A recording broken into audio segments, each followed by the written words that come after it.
नमस्कार साथियों। आज मैं आपसे जो चर्चा करने वाला हूं वो आरपीएससी ने असिस्टेंट प्रोफेसर का एग्जाम लिया था।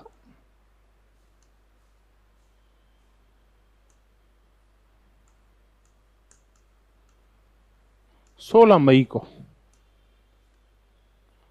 16 मई 2024 को ये पेपर लेने के बाद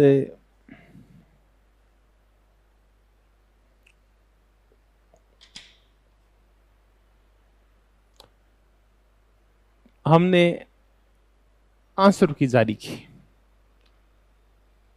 उस आंसर की जारी करने के बाद मैं आपसे लाइव हुआ।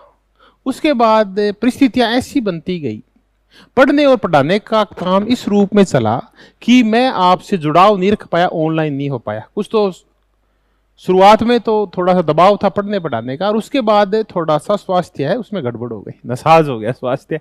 इस वजह से मैं आपसे जुड़ नहीं पाया ऑनलाइन। अब मैं थोड़ा सा बोलने लायक हुआ हूं। पिछले 3-4 दिन से मैंने क्लासें लेना शुरू किया है, और जैसे ही मैंने क्लासें लेना शुरू किया तो असिस्टेंट प्रोफेसर राजनीति विज्ञान का एग्जाम देने वाले जो मेरे साथी थे, छोटे भाई बहन थे, उनके मैसेज और फोन कॉल्स आना शुरू हो गए कि आप हमसे चर्चा कब करने वाले हैं, हमसे कब जुड़ने वाले हैं ऑनलाइन, और आगामी रणनीति क्या हो हमारी इंटरव्यू को लेके, तो इस पे चर्चा कब करेंगे। तो यही चर्चा आज मैं आपसे करने आया हूं कि हमें क्या करना है। देखिए, पहले आंसर की जारी की, उस टाइम जुड़ा हुआ आंसर की जारी की, तो हमने ये सोचा कि इस आंसर की में हमने जो आंसर की जारी की है, आरपीसी जब आंसर की जारी करेगी 10% चेंजेस आएंगे। 10% का तात्पर्य ये है कि लगभग 25-30 क्वेश्चंस के आंसर चेंज हो सकते हैं। पहले हमने आंसर की जारी की, फिर उसके 2-1 दिन बाद हमने रिवाइज आंसर की जारी की, उसमें 6-7 क्वेश्चन थे। तो हमने ये माना कि 25-30 क्वेश्चन के आंसर चेंजेस आ सकते हैं। आरपीसी जो जारी करी, हमने जो जारी की, उसके बाद जब आरपीसी ने आंसर की जारी की तो 16 क्वेश्चन के आंसर उसने चेंज कर दिए। इसका मतलब जो मैच नहीं हुए वो 16 क्वेश्चन थे। उसके बाद मेरिट का खेल शुरू हो गया। मुझे भी उसमें भागीदारी करनी थी, लेकिन मैं उसमें भागीदारी नहीं कर पाया, और यह मेरा ऐच्छिक निर्णय था कि मुझे इस खेल में अभी पार्टिसिपेट नहीं करना है। वो पार्टिसिपेट करना क्यों नहीं है? क्योंकि देखिए, जब भी कोई पेपर होने के बाद मेरिट का आंकलन किया जाता है, उसके 2 आधार होते हैं। एक आधार यह है कि पेपर का स्टैंडर्ड क्या है, दूसरा यह है कि विद्यार्थी जो स्टूडेंट्स थे जो इस परीक्षा में बैठे हैं एपी वाली में, उनके मार्क्स क्या आ रहे हैं। तो अगर हम पेपर की प्रकृति देखें और क्वेश्चंस की नेचर देखें तो पेपर टफ था, तो मेरिट जानी थी पिछले से कम।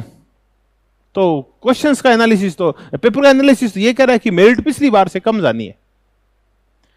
लेकिन जब स्टूडेंट्स के मार्क्स आने लगे तो वो ये पता चला कि मार्क्स तो बहुत आ रहे हैं। चलो, कुछ ने हो सकता है कि नंबर घटा के बढ़ा के बताए हो, लेकिन अधिकांश ने तो सत्य बताए थे। तो ये समझ में नहीं आया। तब पता चला कि पिछले 2 साल से कोई और एग्जाम नहीं हुआ। तो ये जो स्टूडेंट्स थे पिछले 1.5 साल से, तो ये जो स्टूडेंट्स थे ये लंबी तैयारी में थे, इनके पास लगभग के पास पूरा मैटर था, और इन्होंने निरंतर तैयारी की। परिणाम क्या निकला कि इन सबके अच्छे मार्क्स आ रहे हैं। किसी के 115 आ रहे हैं, किसी के 120 आ रहे हैं, किसी के 125 आ रहे हैं, किसी के 110 आ रहे हैं, 105 पे बहुत सारे बैठे हैं। अब हम कंफ्यूज हो गए कि नंबर आ कहां से रहे हैं। तो हमने तो ये बताया नंबर कहां से आ रहे हैं। तो अब पेपर का एनालिसिस और आने वाले मार्क्स हैं वो दोनों मैच नहीं कर रहे थे। और तीसरा मुद्दा यह था कि आरपीएससी की नहीं आई थी। अब हमारी की से डिसाइड नहीं होता, क्योंकि उससे तो नंबर हो सकता है आंसर की चेंज होगी तो कम ज्यादा हो जाएंगे। तो हमने मेरिट वाले इस पूरे प्रकरण में हिस्सेदारी नहीं की। फिर आ गई आरपीएससी आंसर की। अब आंसर की आने के बाद फिर मैंने आपसे एक व्हाट्सएप नंबर के ऊपर आपके मार्क्स शेयर करने के लिए कहा, और आप में से लगभग 500 निवासी या कितने दोस्तों ने, उसके बाद तो ज्यादा हो गए, वो अपने मार्क्स शेयर किए। तब जाके हमें थोड़ा पता चला कि कितनी संभावित मेरिट जा सकती है। अब वो संभावित मेरिट की मैं आपसे चर्चा कर पाता ऑनलाइन आके, इतने में मेरी तबीयत में गड़बड़ आ गई, तो हमने वो फिर लिखित रूप में जारी की। पिछले लगभग 1 महीने से मेरे कोई छोटा मोटा मुंह में दिक्कत हुई, क्या बड़ी थी कभी छोटी तो थी, मैं आ ही जाता, मैं बोल नहीं पा रहा था, तो 1 महीने से मैं चुप था। हो सकता है इस प्रकृति को ये मंजूर था कि कुछ ज्यादा बोल लिया तो इसको चुप करवाते, तो पिछले 1 महीने से मैं चुप था। अब 3-4 दिन से मैंने बोलना शुरू किया है, छात्रों से संवाद करना शुरू किया, दोस्तों से, आप सबसे मिलना शुरू किया, मेरे छोटे भाई बहनों से। तो आज मैं आपके पास लाइव मतलब चर्चा कर रहा हूं। तो अब मैं जो मेरिट का आइडिया दिया है, बस आप तो एक गांठ बांध लो कि ये अंतिम नहीं है, ये कम भी हो सकता है और ये ज्यादा भी हो सकता है। तो आप स्वयं का विवेक इस्तेमाल करते हुए और अपना निर्णय करें। आप किसी पे भी भरोसा नहीं करें, न मुझ पे करें, मुझ पे तो बिल्कुल ही नहीं करें, औरों पे भी आपकी इच्छा तो करें वरना नहीं करें, और खुद का एनालिसिस करें कि मेरिट कितनी जा सकती है। आप छोड़ो मेरिट का, वो तो जाएगी उतनी जाएगी। आपका तो एक ही उद्देश्य होना चाहिए, टारगेट होना चाहिए कि मुझे तो इंटरव्यू की अच्छी तैयारी करनी है, तो मेरिट तो जानी होती जानी है। मैं कह दूं तो उससे कम नहीं होगी, मेरे कहने से वो ज्यादा नहीं होगी, वो तो उतनी जाएगी। तो कोई कहते हैं कि हम तैयारी उसी हिसाब से करेंगे, तो मान लेते हैं कि आपसे 110 मार्क्स आ रहे हैं, तो आप कैसे तैयारी करेंगे? और मैंने कह दिया मेरिट जाएगी 120 नंबर, तो कहेंगे चलो 10 नंबर वाली तैयारी करते हैं। मैं कहूंगा मेरिट 115 जाएगी, कह चलो 5 नंबर वाली तैयारी करते हैं। मैंने कहा मेरिट जाए 125, तो कह चलो 15 नंबर वाली तैयारी करते हैं। मुझे तो आप ये बताओ कि 5 नंबर, 10 और 15 नंबर वाली तैयारी कैसे होती है? इंटरव्यू की तैयारी तो तैयारी होती है, और हर एक जो स्टूडेंट वो बेटर तैयारी करके जाता है।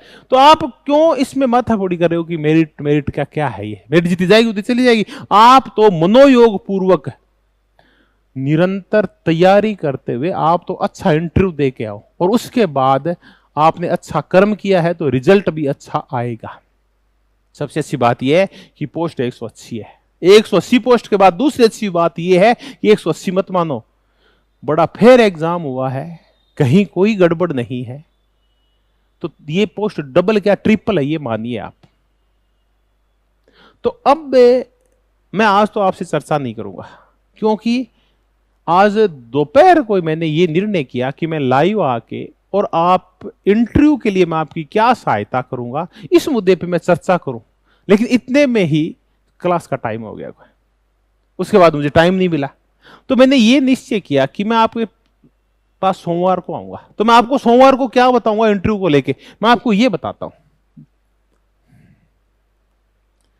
मैं सोमवार को आऊंगा तो आपसे चर्चा करूंगा सोमवार को 8:30 बजे कि इंटरव्यू कॉल कितने नंबर पर होगा, तैयारी कितने नंबर वाला करे, कौन नहीं करे, किस कैटेगरी के क्या हालात रहने वाले हैं, एक संभावित अनुमान क्या है, इस मुद्दे पे चर्चा करूंगा। इंटरव्यू में पूछा क्या जाता है, किस प्रकार के क्वेश्चंस पूछे जाते हैं, मॉक इंटरव्यू है ये कैसे होते हैं, क्या होते हैं, कैसे होने चाहिए, कैसे करने चाहिए, कौन अवेलेबल करवाता है, क्या आप खुद कर सकते हैं, कैसा क्या ऐसे आप दोस्त मिलकर कर सकते हैं क्या, इन सब पे चर्चा करूंगा। और इसका महत्व क्या होता है, क्योंकि पूरा की पॉइंट यही है, इसके साथ और घूमता है सब कुछ। फिर मुद्दा आया क्या क्या पढ़ना है, पढ़ तो बहुत चुके हो, थोड़ा सा और चर्चा कर लेंगे। ब्लैक बोर्ड की प्रैक्टिस का महत्व क्या है? आप कहेंगे आजकल तो बोर्ड तो व्हाइट आते हैं, डिजिटल बोर्ड आते हैं, तो है तो बोर्ड ही, उसका यूज कैसे करना आपको, यानी पढ़ाना कैसे विद्यार्थियों को। आपके सामने आरपीएससी के 3 मेंबर बैठे होंगे, आरपीएससी का एक सदस्य और 2 एक्सपर्ट आपके सब्जेक्ट के, वो आपसे कहेंगे जाइए पढ़ाइए, तो वहां एक बोर्ड लगा होगा, एक पेन रखा होगा, आपको पढ़ाना है। तो इस प्रैक्टिस का महत्व क्या है, ये प्रैक्टिस आप कैसे कर सकते हैं, कहां अवेलेबल है? अब घर पे अवेलेबल है, रोज पढ़ाओ, सामने मोबाइल रख लो, तो रोज आप जो सेल्फियां खींचते हैं उसके बजाय थोड़ा सा रिकॉर्ड कर लो, पता चल जाएगा कि आपकी पढ़ाने की टेक्निक कैसी है। तो इस पे मैं और चर्चा करूंगा। ग्रुप डिस्कशन का महत्व क्या है, कैसे ग्रुप बनाएं, क्या क्या चर्चाएं करें, कैसे मुद्दों को आपस में बांट लें, कैसे मुद्दे तैयार करके आए, इस टाइम कौन से कंटेम्परेरी मुद्दे जिनको तैयार करना है, जो इस टाइम में करंट सिनेरियो है वो क्या है, वो कहां से पढ़ना है, न्यूज़पेपर्स का रोल क्या है, ब्लॉग्स का रोल क्या है,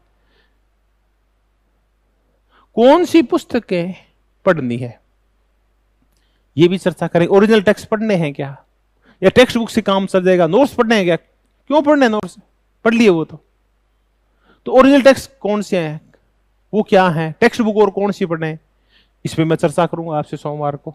इंटरव्यू में पर्सनालिटी डेवलपमेंट का महत्व क्या है, आपकी पर्सनालिटी कैसी है, इसको क्या इंप्रूव कर सकते हो क्या, यही जन्मजात होती है, ऐसी सारी चर्चाएं मैं सोमवार को आपसे 8:30 बजे करूंगा। तो फिर आप क्या चर्चा करें। आज तो मैं बताने आया हूं कि मैं इन सब की तैयारी नहीं कर पाया, इसलिए आप 2 दिन और धैर्य रखो। सोमवार को इन सब पे चर्चा करने वाला हूं, और यह भी बताने वाला हूं कि इस पूरे जो असिस्टेंट प्रोफेसर का इंटरव्यू होगा, इसमें मैं आपकी क्या सहायता कर सकता हूं, कलाम एकेडमी आपकी क्या सहायता कर सकती है, यह भी मैं आपको बताऊंगा।